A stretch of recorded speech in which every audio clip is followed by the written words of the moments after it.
This video is about immigration and multiculturalism in Poland.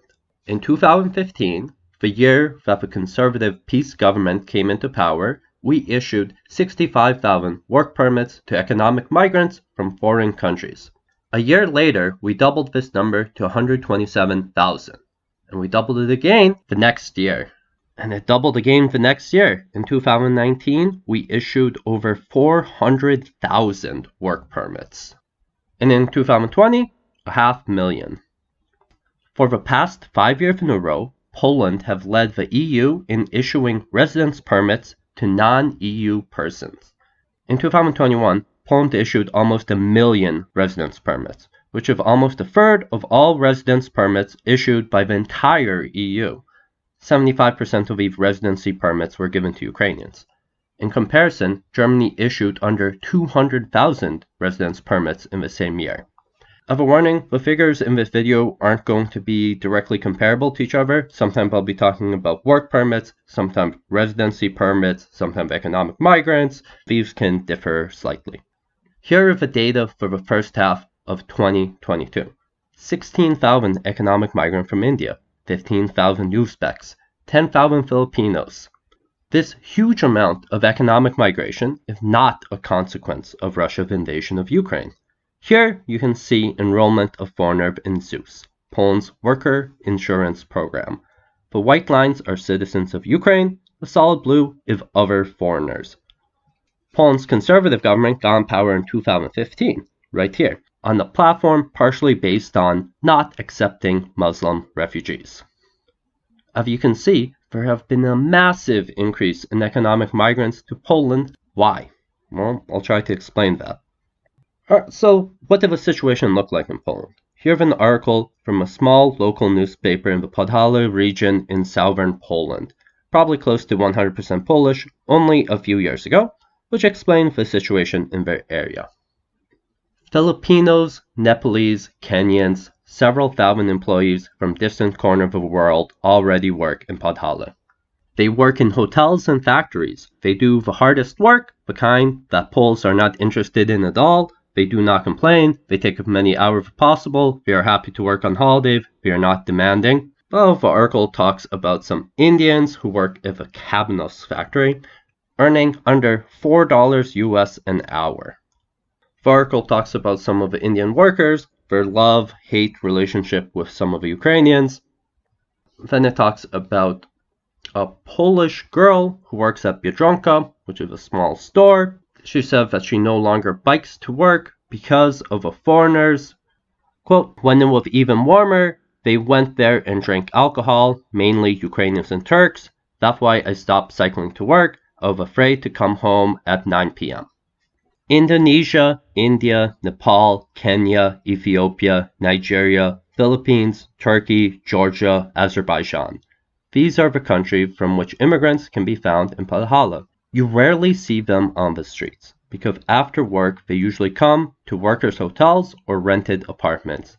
They rarely integrate with Poles. Some of them treat Poland as a stop on their way to Western Europe. So that was just a local newspaper talking about foreign workers in their region. Unskilled labor working in meat processing factories. Here is a second article, this time in a PiS propaganda outlet called TVP, which should be recognized as a mouthpiece of the Polish government. TVP with TV PiS. The article was written in response to the accusation that Poland is racist because we are preventing Africans and Muslims from entering illegally from Belarus. Perhaps because they're black? The basic gist of the article is that people trying to illegally enter Poland just want to get to Berlin and get on welfare, and if they wanted to be economic migrants working for $4 an hour in unskilled labor, they would be welcomed into Poland by PiS. So therefore, Poland is not racist, illegal migrants bad, legal migrants good. But more importantly, the article reveals the Polish government opinion about economic migration, especially the last paragraph. I will now quote the article. Meanwhile, a better life is found in our country every year, legally, by about 500,000 economic immigrants from over 120 countries around the world, including a faraway Rwanda, Bangladesh, or the Philippines.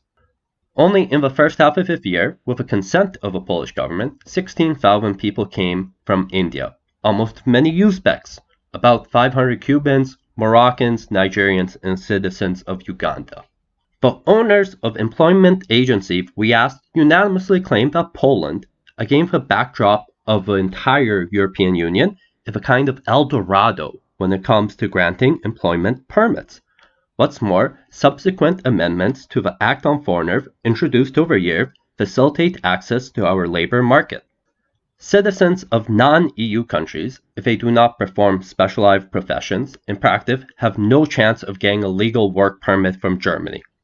Poland did not become the leader in the number of work permits issued in the European Union after Russia's aggression against Ukraine in February. It has been for years.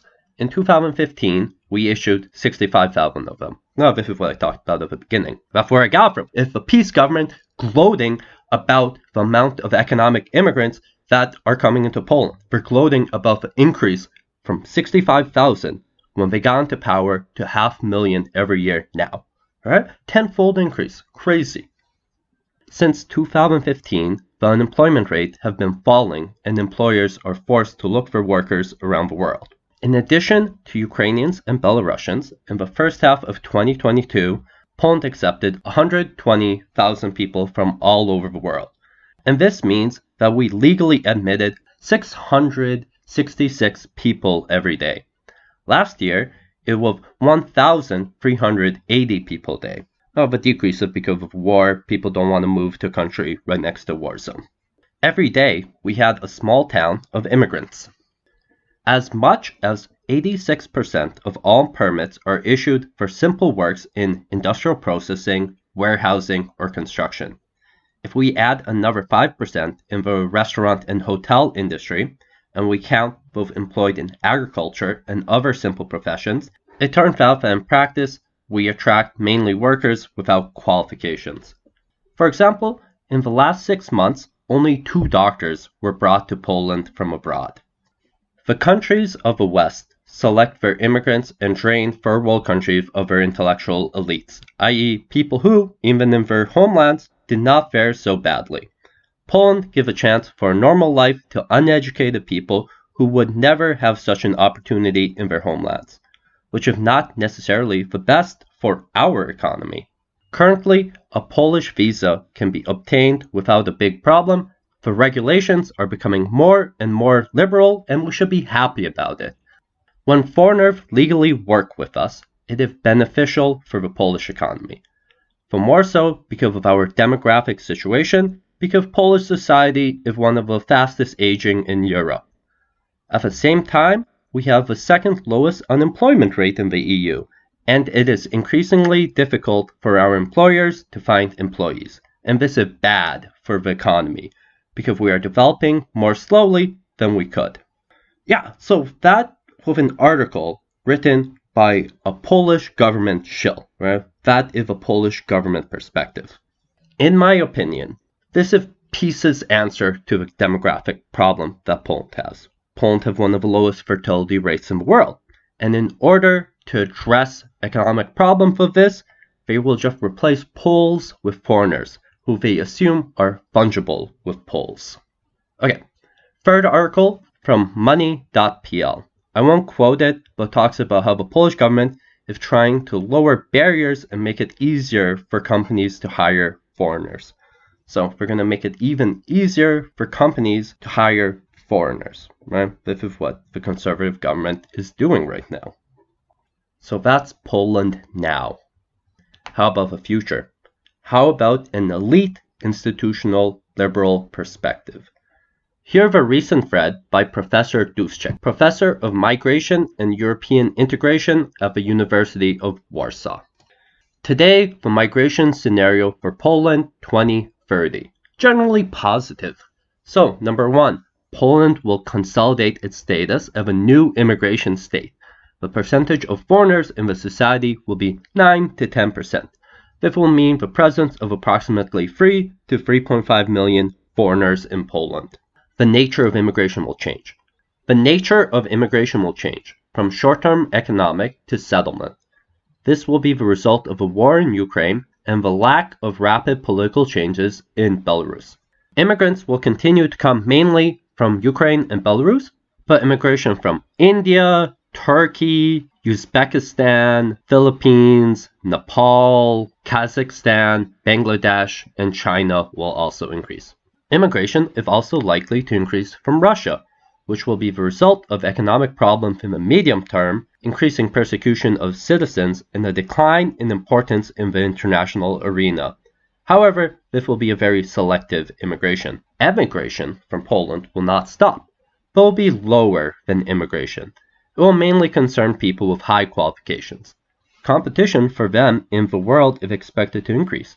This is especially true of medical staff, AI and IT engineers, and the so-called creative industry.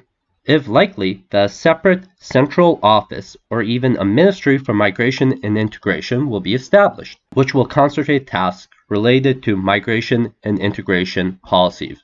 I'll stop there, you get the gist. So, why am I worried?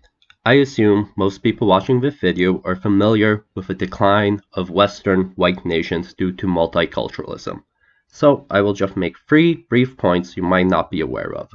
First, the prevalence of foreign gig economy jobs that are dominated by foreign workers. If you order Uber or Uber Eats in major Polish cities, you are very likely to see a foreigner. There have been many incidents of rapes and sexual assaults by foreign workers employed by ride-sharing apps in Poland.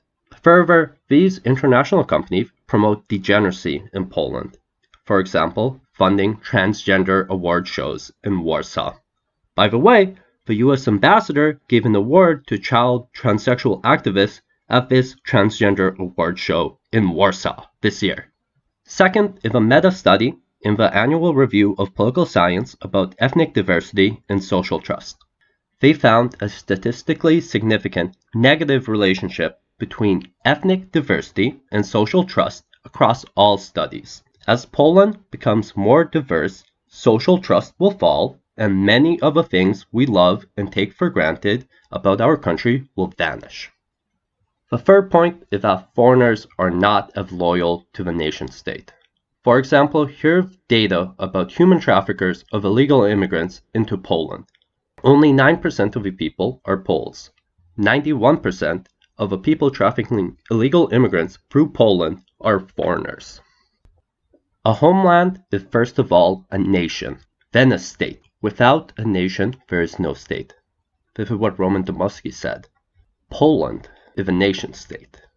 This is why I support Konfederacja, and especially Ruch Narodowy, which recently ran the Warsaw Independent March under this slogan, Poland is a nation state. Polish nation is not fungible with foreigners. We must not go down the path of the West, with multiculturalism, demographic replacement of a native population, all the consequences seen in the West, to the cheers of globalists and enemies of a Polish nation state. Do widzenia.